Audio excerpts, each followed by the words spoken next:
author of Love in a Headscarf and Generation M. And from our Oxford studio, Douglas Murray, Associate Editor of The Spectator. Thank you both for coming in. Shelina, you apparently have a burkini. I do. It's an open secret. I've got one. It just looks like a long T-shirt with a pair of leggings and a swimming cap on top. Did you know it was going to be such an important statement of any kind when you acquired it? It looks like a wetsuit that people up and down the country wear, which we need in British waters because it's pretty cold, or you need out in the south of France because it's really hot. So it's not really about the form of the bikini that seems to be at stake here. It's some kind of meaning that's being imposed on it. Exactly. And Douglas Murray, isn't that what all this is about? And in fact, you've written about this, saying it's a tokenistic thing to fixate on it. It's about the politics of picking on some symbol, however arbitrary, and making a big deal out of something relatively small. Well, indeed. I mean, in the last 18 months, more than 200 people have been killed in jihadist attacks in France. In the last few days, it's come out from Germany that the German government is looking not only at advising the German people to stockpile essential things like water in case of some mass casualty attack, but it's talking about conscription. And here we are with the summer's big story of French and indeed some German politicians competing to out-idiot each other by talking about the burkini. This is now a European tradition in the face of a genuinely serious societal problem that radical Islam poses across all of Europe, and obviously has its worst demonstrations in extremist attacks like those in Paris and in Germany in recent months. In the face of that, politicians compete with each other and the media compete with each other about really frivolous things. And the burkini is a frivolous debate to be having. Not one life is likely to be saved by a woman being fined on a beach in Nice for wearing a burkini. And that's the reason why they're doing it is straightforward. That neither politicians in France, nor politicians in Germany, nor I would argue anywhere in Europe, are able to face up to the massive issues which they have brought about and which they now cannot answer. So it seems that that young lady there, that Muslim lady who's wearing the headscarf, and that's perfectly fine. Who cares if somebody wants to wear a headscarf if they don't want to wear a headscarf? You should be allowed to wear whatever you want. Doesn't really matter. And Douglas Murray completely agrees. This burkini, and this, folks, this is it. This is what the brouhaha is about.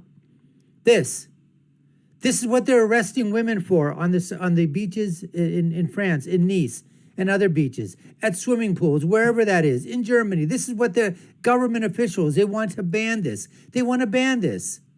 I think it looks pretty nice. What different? Look at this. I think that looks pretty sexy. And if they're talking, women are talking about being modest, right? That they're wearing this thing because they want to be modest. I mean, this is pretty skin tight here. Isn't this, look at this. Isn't that skin tight? I mean, the only difference is it's missing a thong and a bra. I mean, that's pretty much it. Look at this. Look at this over here. Look at this piece. A 5-piece. I'll tell you what, that looks pretty sexy to me, guys. I don't know about modesty over here, but somebody wore that on the beach. That would make a bunch of people look. I mean, come on now. Oh, here's one. It's basically a bodysuit. That's what this is. It's a bodysuit. It's what scuba divers are going to wear when they go out scuba diving. That's really all you're putting it on here. Here's another one. Look at this. These look really, really nice. Now, granted, the models that are putting them on are very shapely and everything. But, you know, I don't know where the modesty is in this thing here or whatever. Yeah, it's covering everything up. Okay, it's covering everything up. There are police officers, guns drawn, that are going there, okay, arresting women because they're wearing this. But somebody going topless or showing their derriere with a thong and a little piece of skimpy thing in the front, and that's perfectly, some people don't want to wear that. I mean, come on. This is unbelievable. Anyways, we're going to get to more of this debate. But before that, just want to let you know you're watching the Dr. Nasir Shaikh Show. I'm your host. My name is Dr. Nasir. And here's where I always give you my political prescription. I don't know what prescription you have to give for this, folks. Maybe some Xanax or something to calm us down or whatever. Or my political perspective on what happens when you've got idiots in government, policymakers, religious, social media, science, biology, all those come crashing together. Let's get back to the debate right now. Those issues, whether you think there's cowardice. I mean, do you agree with Douglas that to some extent they're just focusing on a little thing because they don't want to talk about a big cultural war between Muslims and the West? Do you know what? I think we do need to take a moment just to step back and imagine for women all around the country and all around the world what it's like to sit on a beach building sandcastles with your children and have 4 policemen stand around you with handguns and make you take your top off.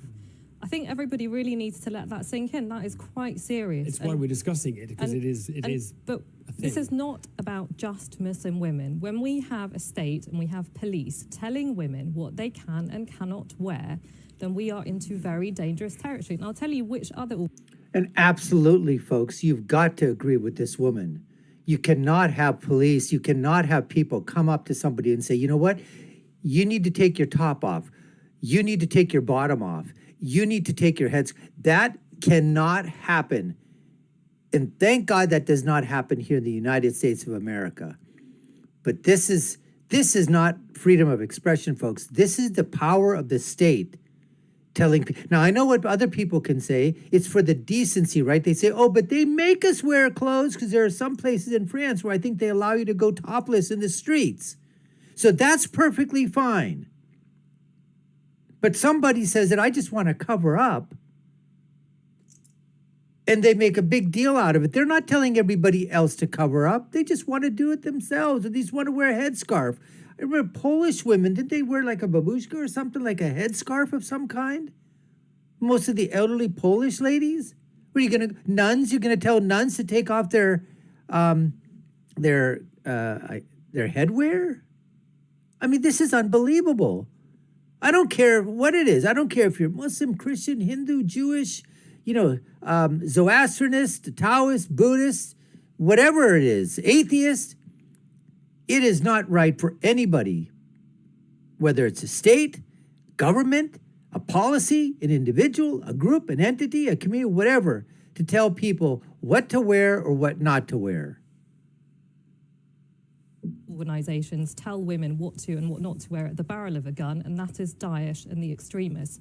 And women everywhere should be protesting at this kind of behaviour. I'm going to put something to you the mayor of Cannes said. He's actually had quite a lot to say about this because Cannes was the first city. He said, when I took the decision to ban people from walking topless in the streets of Cannes, nobody said a thing about human rights. Apparently he didn't stop people walking topless.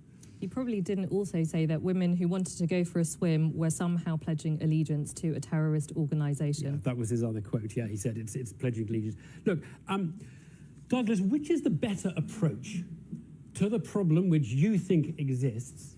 The French approach that Sarkozy is promoting, or the Anglo-Saxon approach that President Sarkozy now says he doesn't think is right because it means we ignore each other, we tolerate each other, but ignore each other? Let me very quickly pick up on one of the things that's just been said before answering that, if I may, which is, of course, the parallel that's just been drawn breaks down, doesn't it, when we remember that the French authorities, grotesque as this, I think we are in agreement, is, do not then do to the women what ISIS and the Taliban do, which is to rape them and kill them. So it's a parallel that goes a certain way, but we have to keep this in some context. As for the, as it were, the competing manners of dealing with it, the interesting thing is, Evan, that in the last 15 years, we have had so many manifestations of this. Something blows up in London and people say, maybe we should look to the French model. And then 130 people get gunned down in an evening in Paris. And people say, maybe we should look in France at the Norwegian model or the Swedish model or the German model. And the fact is now is that everybody realizes that none of the models have worked. None of them have worked. They've all broken down. None of them were any good. None of them were fit for purpose. So you see, when Sarkozy now, purely for electoral reasons, obviously says, oh, the Anglo-Saxon model of people living side-by-side parallel communities, look, if there weren't visual, videographic evidence for it, I would suspect that Nicolas Sarkozy has never been to the suburbs of Marseille or has never been to any suburbs of Paris, because if he did go to them, he would see that precisely that parallel existence exists in France. I would argue worse than any other European country. But it's not really a question of who's done it really well and who's done it really badly.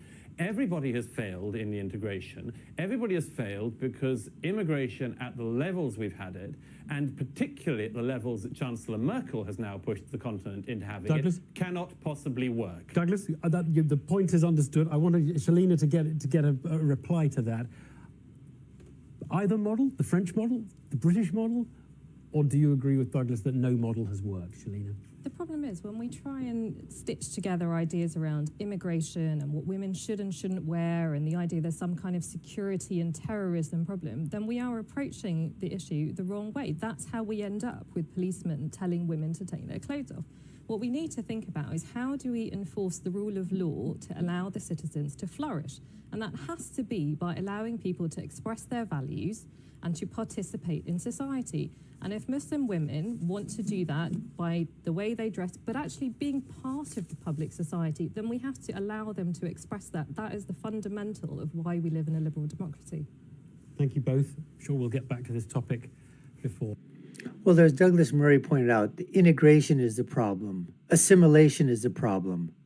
As he said, that it is very, very bad. The same thing's happening in Sweden and other, in the Nordic countries, in Western European countries, where these asylees, immigrants, legal or illegal, when they come onto the shores and they enter into the countries, they navigate straight to the populous areas of where the immigrants from whatever country they're coming from, that's where they're going.